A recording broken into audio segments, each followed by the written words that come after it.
하나님의 선물이라는 제목으로 함께 은혜를 나누고 싶어요. 앞에서 말씀하신 내용들도 종합해 보면 하나님의 선물이죠.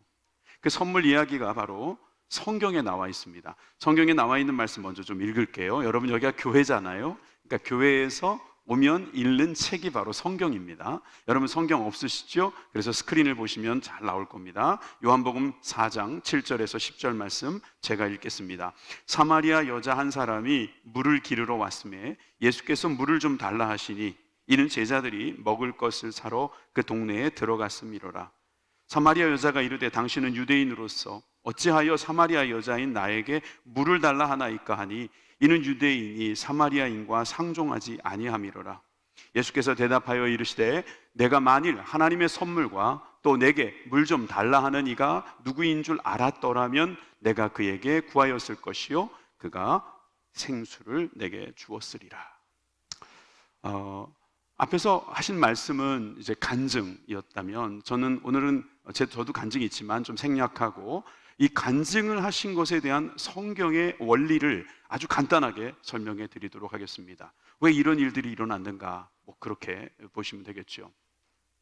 이것은 다 하나님의 선물이기 때문입니다. 여러분들 연애해 보시면은 선물을 주신 적이 있죠? 받으신 적도 있을 거예요. 사랑하는 사람이 주는 것입니다. 뭔가 목적을 가지고 주는 거라면 뇌물입니다. 그런데 사랑하면 주는 것을 선물이라고 말합니다. 하나님은 우리에게 선물로 많은 것을 주십니다. 근데 그 중에서 오늘 세 가지 이야기를 좀 할게요. 첫 번째는 만남이라는 선물입니다.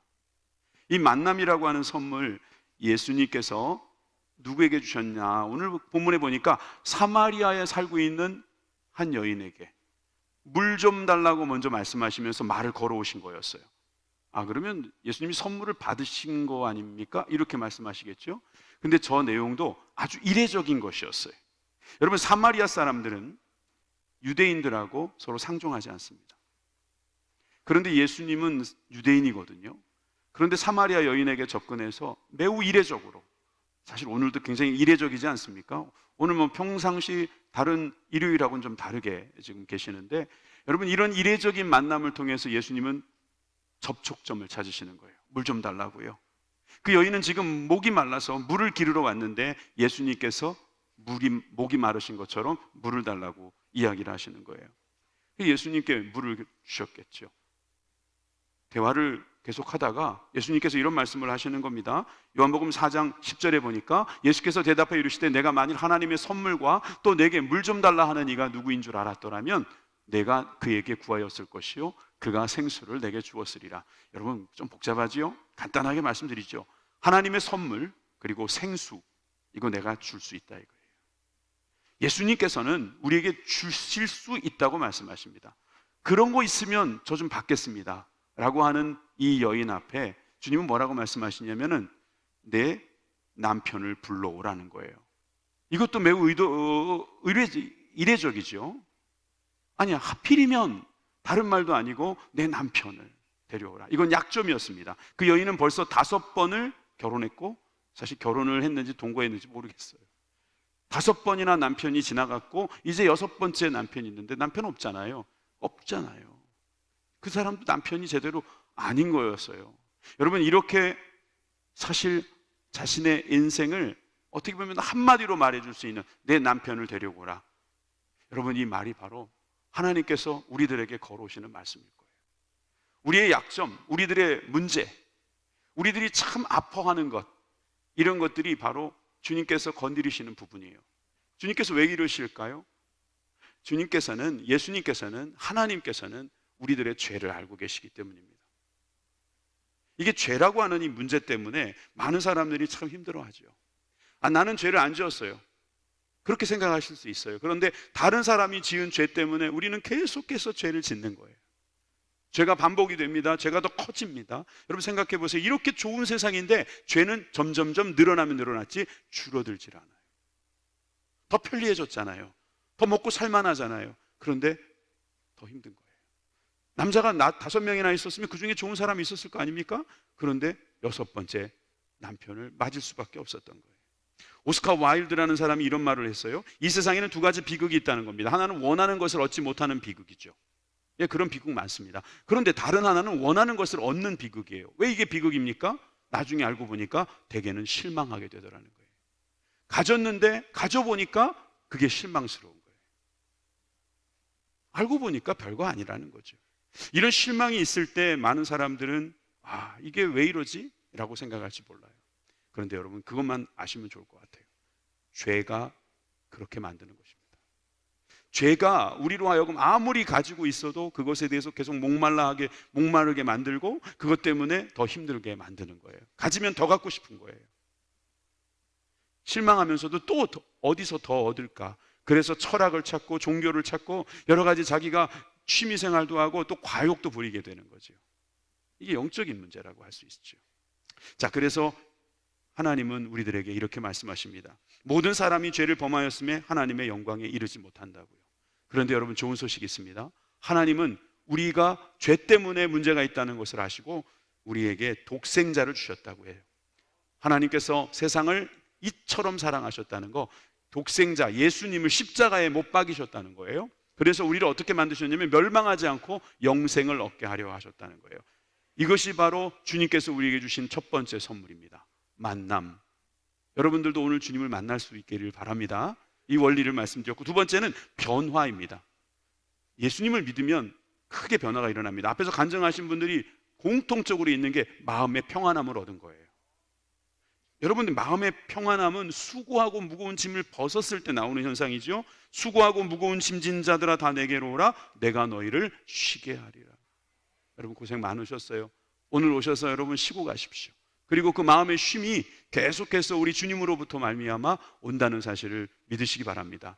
저는 예수 믿었다고 확실히 좋아지는 분들 많이 만나보진 못했어요. 그런데 저는 모든 예수님 믿게 된 사람들에게 공통적으로 일어나는 것은 반드시 말씀드릴 수 있어요. 분명히 말씀드릴 수 있어요. 마음의 평안함이 온다는 거예요.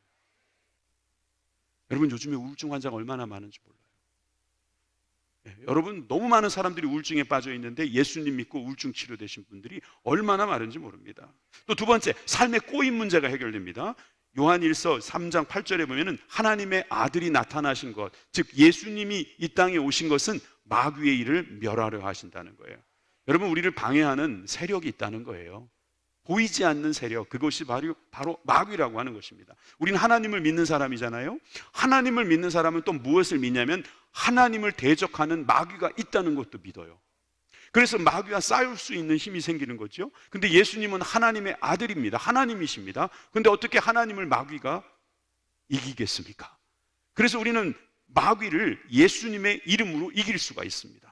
여러분, 이것이 변화되는 것입니다. 마지막 세 번째는 우리가 죽음의 문제를 해결할 수 있어요.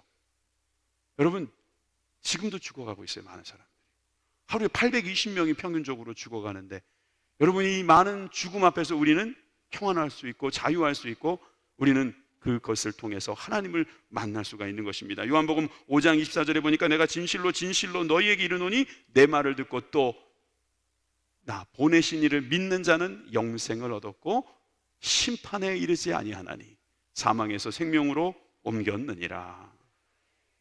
여러분, 변화되시기를 바랍니다. 하나님의 선물은 여러분들을 변화시켜 주실 것입니다. 세 번째 원리는요, 결단입니다. 하나님은 우리에게 결단할 수 있는 시간을 주십니다. 혹시 여러분들 그런 그림 보신 적 있으세요? 예수님께서 어떤 문 앞에서요, 이렇게 톡톡톡 노크하는 소리, 노크하는 것 같은. 그걸 자세히 보시면 문은 고리가 밖에 없어요. 예수님은 밖에서 그저 문을 두드리시는 거예요. 여러분들에게 나 좀 믿어달라고 멱살잡이 안 하십니다. 여러분들 괜히 옆구리를 찔러서 절 받지 않으십니다.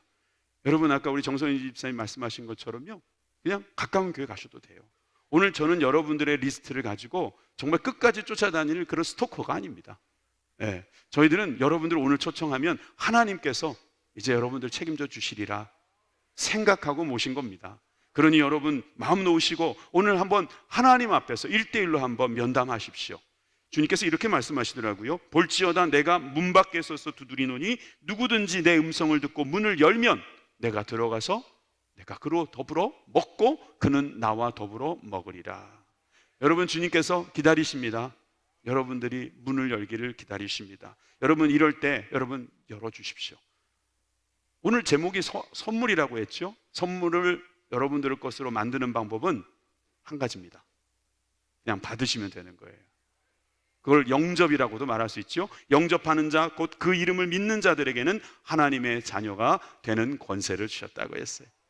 말씀을 들어보니까 여러분들이 아마 여러 가지 생각을 하게 될 거예요.